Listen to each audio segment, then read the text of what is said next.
Au pays voisin vient d'enregistrer son premier cas, si on peut le dire ainsi, de coronavirus. La personne infectée serait passée par notre pays, vous confirmez? Effectivement, nous avons eu l'information par la représentation pays de l'OMS que le voisin, le Togo, a eu effectivement un cas confirmé de coronavirus.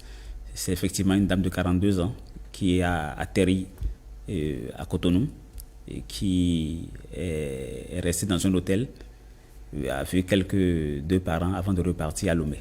Est-ce que l'on peut avoir une idée sur les contacts que la dame a eus une fois arrivée au Bénin? Dès que nous avons ce genre de cas, nous réalisons ce qu'on appelle un site REP, c'est-à-dire une situation report, qui nous permet de retracer tout le circuit et identifier tous les contacts. Donc nous avons eu déjà les contacts téléphoniques des parents au Bénin. Nous les avons déjà eus et nous sommes en train de les localiser tous parce qu'il faut les tracer tous, tracer les contacts qu'ils ont pu avoir également afin de procéder à la mise en quarantaine et à la surveillance pendant 14 jours pour s'assurer qu'ils ne développent pas également la maladie. Donc cela est fait. Toutes les équipes d'intervention rapide que nous avons au niveau du département de l'Atlantique du littoral ont été déployées déjà et sont à pied d'œuvre pour finaliser totalement le repérage de tous ces cas contacts. Et la mise en quarantaine, elle se viendra quand? La mise en quarantaine a commencé. Elle a commencé au fur et à mesure qu'on identifie les contacts, la mise en quarantaine s'effectue aussitôt et ça nous permet de contrôler la situation des mouvements de ces personnes. Et quelle est la position géographique de ces contacts-là? Alors les contacts, nous avons des contacts essentiellement dans la zone de Calavi. Dans la zone de Calavi, donc nous contrôlons la situation. Nous avons un repérage exact de ces contacts et nous retraçons vraiment de façon policière, c'est la police de santé publique, l'itinéraire de ces contacts également pour les retrouver au maximum. Il y a également l'hôtel où elle a eu à séjourner également, où nous avons établi également tous les contacts qu'elle a pu avoir dedans. Alors, comment évaluer aujourd'hui la fiabilité du dispositif que vous avez mis en place depuis la survenue de ce virus? Comme vous avez pu le constater, le dispositif pour la prise en charge est déjà en place, c'est déjà assez solide. Par rapport au repérage des cas, évidemment, comme je l'avais déjà dit une fois sur ce plateau, le reste, c'est vraiment de la volonté citoyenne de chaque individu d'éviter de contaminer ses concitoyens. Parce que lorsque on a été dans un pays à risque, en dehors du fait qu'on puisse l'identifier, il faudrait que l'auto-isolement qui est bien expliqué à l'aéroport, avec le plan d'auto-isolement qui est étudié de façon individuelle avec chaque voyageur ayant été dans un pays à risque, malgré cela, parfois, il y a ces principes. Et il faudrait vraiment, et j'en appelle vraiment à l'esprit de responsabilité, à l'esprit civique de chaque citoyen, de chaque voyageur, pour que les mesures qui ont été prescrites par le gouvernement soient strictement respectées.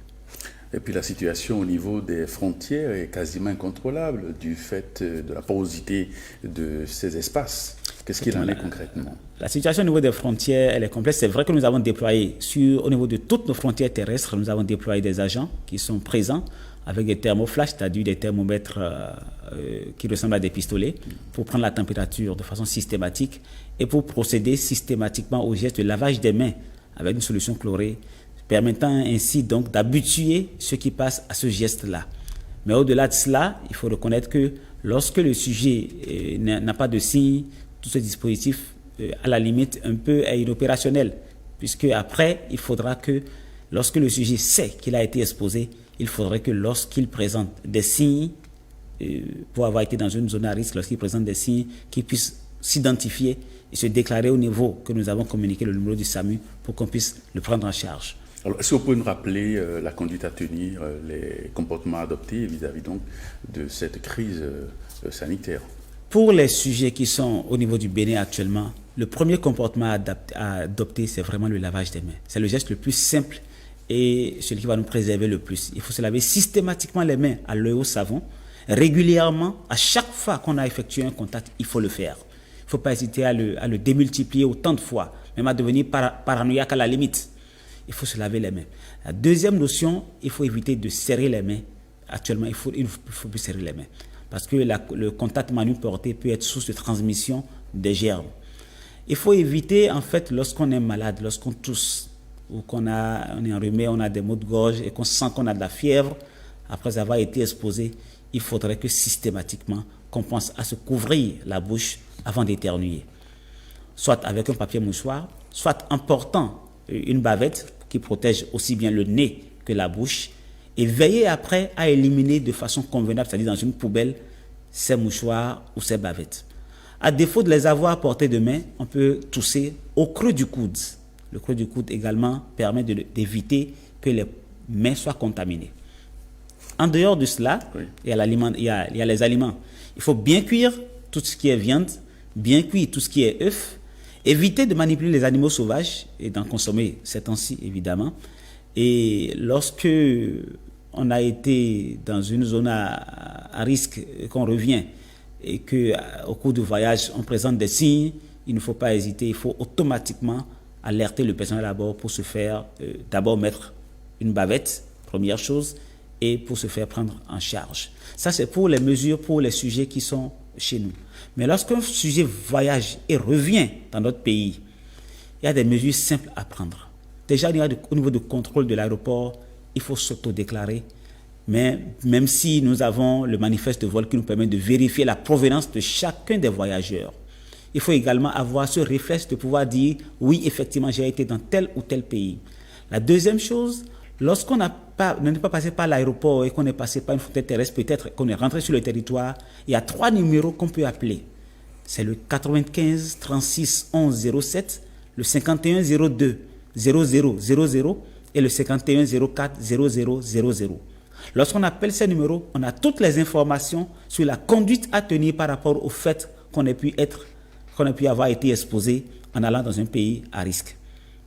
Et lorsqu'on quitte les points de frontière, les points frontaliers, et qu'on va chez soi, et qu'on se met en auto-isolement, parce que l'auto-isolement est fondamental, on se met en auto-isolement, c'est-à-dire simplement, on définit un plan pour ne pas aller en contact avec les autres. La dernière fois, on a reçu quelqu'un qui est venu de l'Italie, de Milan. À la maison, ils ont 2 étages. Il s'est réservé le premier étage et les enfants sont en bas. Chacun définit son plan d'auto-isolement de manière individuelle et on les accompagne en cela. Et les agents de santé vont pour vérifier comment ça se passe pendant les 14 jours. Et lorsque la fièvre vient au cours de cet auto-isolement ou bien on commence à tousser, là alors, il faut systématiquement appeler le SAMU. D'accord. Au 95 36 11 02, au 95 36 11 04, ne pas se rendre surtout dans un centre de santé, ni dans une pharmacie, ni chez un guérisseur, ni où que ce soit. On appelle, on s'isole et le SAMU vient vous chercher pour vous amener au site qui a été présenté tout à l'heure dans l'élément qui est passé. Alors, professeur Mpati, coronavirus, est-ce qu'on peut en guérir? Alors, le coronavirus, heureusement, et c'est ça qui est vraiment l'heureuse nouvelle, 85 parmi nous vont faire ça comme un gros rhume. Notre immunité naturelle va permettre d'en guérir simplement.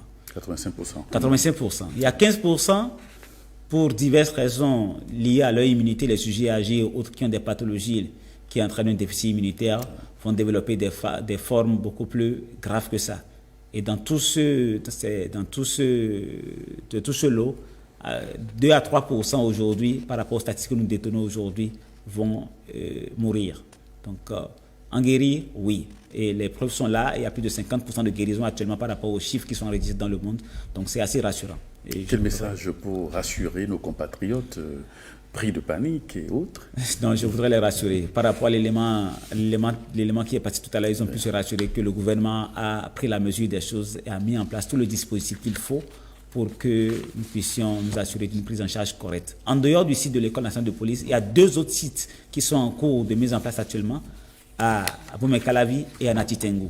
Donc c'est pour avoir une capacité suffisante pour faire face. Il faut mieux vous prévenir que guérir.